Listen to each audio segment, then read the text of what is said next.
மாநகராட்சியாக மாறுவதற்கு காரணமாக இருந்து தாம்பரத்தின் நீண்ட நாள் கோரிக்கையாக இருந்த தாம்பரம் நகராட்சியை மாநகராட்சியாக மாற்றி அந்த மாநகராட்சியிலே தாம்பரத்தைச் சேர்ந்த ஒருவர் தான் மேயராக வர வேண்டும் என்று அதையும் வரவழைத்து இன்றைக்கு தாம்பரம் மாநகராட்சியாக விளங்குகின்றதுக்கு காரணமாக இருந்த மரியாதைக்குரிய சட்டமன்ற உறுப்பினருக்குத்தான் அந்த பெருமையும் புகழும் சேரும்.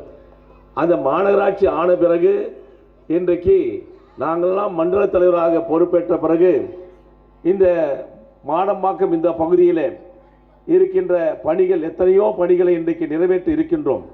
எனக்கு முன்பு பேசிய சகோதரர் தம்பி வேலுமணி அவர்கள் குறிப்பிட்டதைப் போல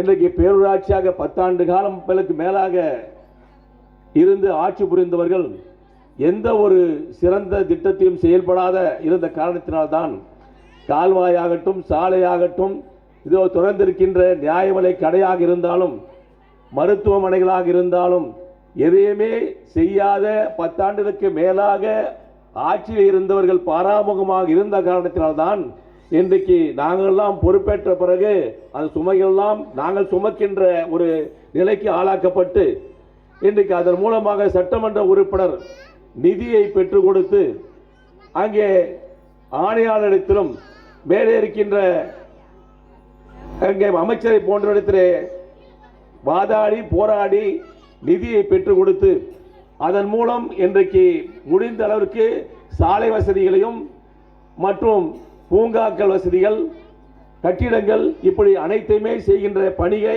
இன்றைக்கு செய்து கொண்டிருக்கின்றோம்.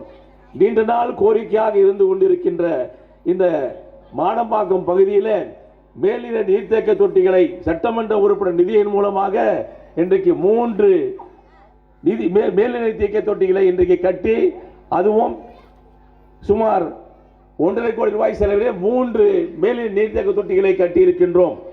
அதோடு மட்டுமல்ல, இங்கே மாடம்பாக்கம் பகுதியில் நீண்ட நாளாக இன்றைக்கு ஒருவர் இயற்கை எழுதிவிட்டால் அவரை கொண்டு போய் எரிப்பதற்கு விறகையும் வரட்டியும் தேடிக்கொண்டிருந்து அப்படிப்பட்ட நிலையை மாற்றி அந்த பகுதியிலே இன்றைக்கு மின்சார தகன மேடையை இன்றைக்கு தாம்பரத்திலே மாடம்பாக்கம் பகுதியிலே இன்றைக்கு மின்சார தகன மேடையை சுமார் 3.5 கோடி ரூபாய் செலவில் அமைத்து கொடுத்து 5 நிமிடத்திலே இறப்பவர்களுடைய உடலை சாம்பலாக்கி கொடுத்து மிக விரைவாக அந்த பணி நடைபெறுவதற்கு காரணமாக இருந்து சட்டமன்ற உறுப்பினர் அவர்கள் 3.5 கோடி ரூபாய் செலவில் இன்றைக்கு மாடம்பாக்கத்திலே மின்சார தகன மேடை அமைத்திருக்கிறார் சொன்னால் இதெல்லாம் நம்முடைய ஆட்சி காலத்திலே நடைபெற்றிருக்கின்ற மிகப்பெரிய ஒரு பயன் என்று தான் சொல்ல வேண்டும். அதே போல ஏழைகளின் நகராட்சி பள்ளிக்கூடங்கள் இன்றைக்கு தாம்பரம் மாடம்பாக்கத்தில் எடுத்துக்கொண்டால் பள்ளிக்கூடங்கள் நகராட்சி ஏழை எளிய மாணவர்கள் படிக்கின்ற பள்ளிக்கூடங்கள் சீரழிந்து கிடந்தன.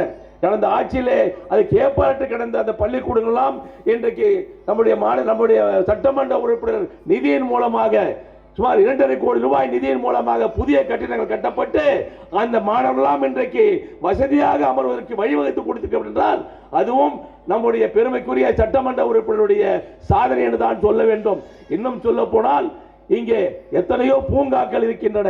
நீங்க எண்ணி பார்க்கலாம். மாடம்பாக்கத்திலே மடக்கி விழுந்தா தடுக்கி விழுந்தா பூங்கா 36 பூங்காவை இன்றைக்கு சீரமைத்து கொடுத்து சுமார் 5.5 கோடி ரூபாய் செலவிலே 36 பூங்காக்களையும் இன்றைக்கு சீரமைத்து கொடுத்து செம்மைப்படுத்துகின்ற ஆட்சியாக இன்றைக்கு திராவிட முன்னேற்ற கழகம் ஆட்சி இருந்து கொண்டிருக்கின்றது.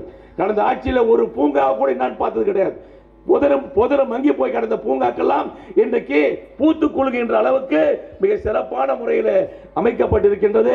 அதோடு மட்டுமல்ல, 7.5 கோடி ரூபாய் செலவில் இன்றைக்கு சாலைகள் அமைக்கப்பட்டிருக்கின்றன.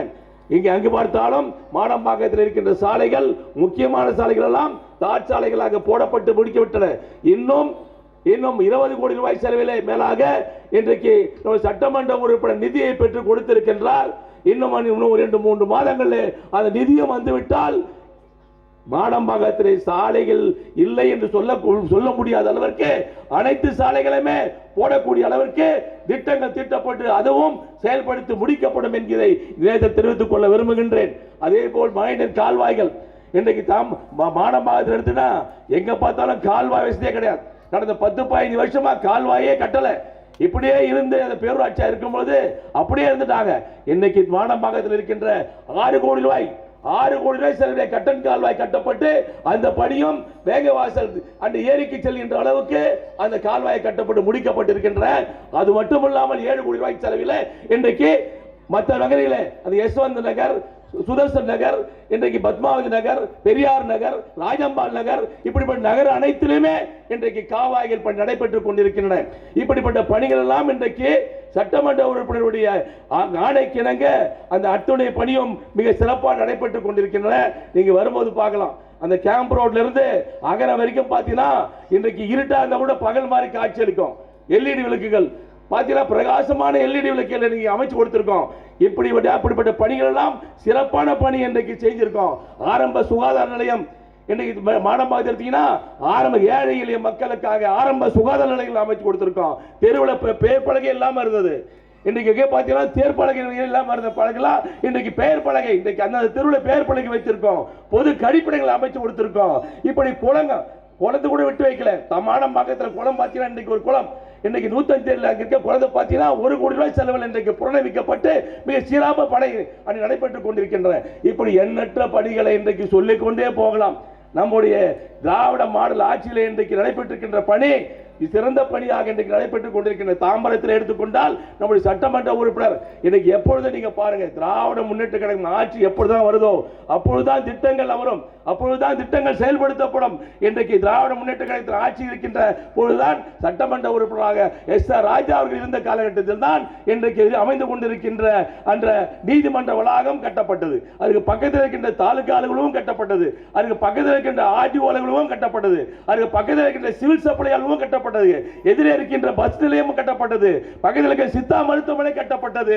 இத்தனையும் துணை மின் நிலையம், சுரங்கப்பாதை, மேம்பாலம், இப்படி எண்ணற்ற பணிகளையும் அனைத்தும் செய்தது திராவிட முன்னேற்ற கழகத்தின் ஆட்சியிலே நம்முடைய சட்டமன்ற உறுப்பினர் எஸ்.ஆர். ராஜா இருக்கின்ற காலகட்டத்தில் தான் என்பதை உங்களுக்கு நினைவு கூட்ட விரும்புகின்றேன். அப்படிப்பட்ட பணிகள் தொடர்ந்து இன்றைக்கு சுமார் 100 கோடி ரூபாய் செலவில் இன்றைக்கு மிகப்பெரிய மருத்துவமனை சானிட்டோரியத்திலே வர இருக்கின்றது.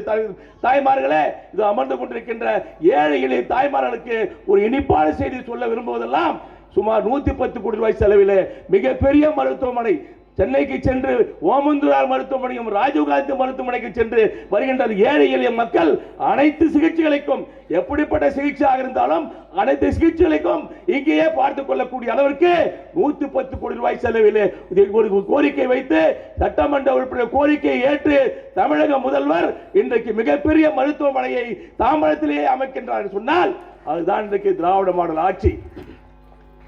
அப்படிப்பட்ட ஆட்சியை இன்றைக்கு நீங்களெல்லாம் உணர்ந்து கொள்ள வேண்டும். அதைத்தான் இன்றைக்கு நியாய விலைக் கடை இங்கே சொன்னார்களே, மிக நீண்ட நாட்களாக இந்த நியாய விலைக் கடை இங்கு வேண்டும் என்று சொன்னார்கள்.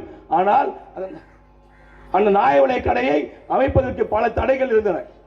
இங்கே வேண்டாம் என்று சொல்லி பல தடைகள் எல்லாம் மீறி இந்த ஏழை எளிய மக்களுக்கு இந்த நியாய விலைக் கடை இந்த இடத்தில் கொடுக்க வேண்டும் என்கிற எண்ணத்தின் அடிப்படையில் நிச்சயமாக இந்த நியாய விலைக் கடையை இங்கே அமைத்து கொடுத்திருக்கின்றோம். அதோடு மட்டுமல்ல, இங்கே பட்டா வேண்டும் வேண்டும் என்று பல கோரிக்கைகளை வைத்துக் கொண்டே இருக்கின்றார்கள். கலைஞர் பட்டா இன்றைக்கு ஆன்லைனில் வரல அப்படின்ற கோரிக்கை வச்சாங்க. அந்த கோரிக்கையை சட்டமன்ற உறுப்பினர் சொல்லி நம்முடைய மாவட்ட கழக செயலாளராக அமைச்சராக இருக்கின்ற அண்ணன் தாமா அன்பரசனுடைய சொல்லி அதையும் இன்றைக்கு நிறைவேற்றுகின்ற விதத்தில் கலைஞர் பட்டாவை ஆன்லைனில் ஏற்றுகின்ற அளவுக்கு இன்றைக்கு ஆணை பிறப்பிக்கப்பட்டு அதுவும் மிக விரைவில் முடிந்துவிடும் என்பதை உங்களுக்கு சொல்லிக்கொள்ள விரும்புகின்றேன். அதோடு மட்டுமல்ல, தமிழக முதல்வர் இன்றைக்கு 86,000 பட்டாவை இன்றைக்கு கொடுப்பதற்காக ஏழை எளிய மக்களுக்காக திட்டங்கள் தீட்டிக் கொண்டிருக்கின்றாரே, இதுதான் திராவிட மாடல் ஆட்சி என்பதை இங்கே தெரிந்து கொள்ள வேண்டும். இன்றைக்கு இந்தியாவிலே எடுத்துக்கொண்டால் தமிழகத்தில் இருக்கின்ற தமிழ் மாநிலம் தான் முதல் மாநிலமாக விளங்கிக் கொண்டிருக்கின்றது. 43% இருந்த நம்முடைய முதல்வருடைய பெயர் இன்றைக்கு 53% மக்கள் மத்தியிலே செல்வாக்கு பெற்றிருக்கின்றது. இன்றைக்கு இந்தியாவிலே தமிழகம் தான் முதல் மாநிலமாக விளங்கிக் கொண்டிருக்கிறது சொன்னால் அந்த பெருமை எல்லாம் இன்றைக்கு தமிழ்நாட்டிற்கு உங்களை போன்ற தாய்மார்களாக இருக்கின்ற நீங்கள் கொடுத்த ஆதரவு தான் என்பதை சொல்லி தொடர்ந்து அந்த ஆதரவை மண்பெண் நீங்கள் அறிக்க வேண்டும் என்று சொல்லி வாய்ப்புக்கு நன்றி கூறி விடைபெறுகிறேன். நன்றி, வணக்கம்.